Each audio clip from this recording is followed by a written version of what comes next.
நாம் அனைவரும் அகிலத்தில் எதோடு தொடர்பு பட்டுள்ளோம் என்பதை தாம் அறிவீர்களா?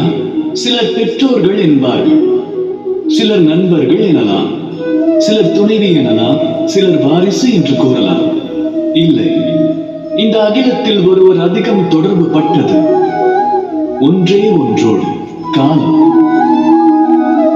கடந்து வந்த பாதையும் அதுவே, நிகழ்ந்து கொண்டிருப்பதும் அதுவே, இனி வரவுள்ள வாழ்வோடும் அது நிலைத்திருக்கும். ஆனால் நாம் ஆற்றுவதென்ன? நம்முடன் அதிகம் தொடர்பு கொண்டோம் அதிமுக்கியத்துவம் வாய்ந்த காலத்தை வீணாக்குகின்றோம்.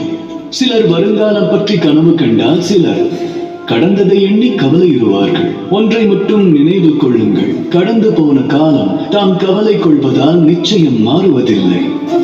அதோடு இனி வரும் காலம் பற்றி வீண் கனவு கண்டு இன்றைய நிகழும் காலத்தையும் வீணாக்கிவிட்டார்.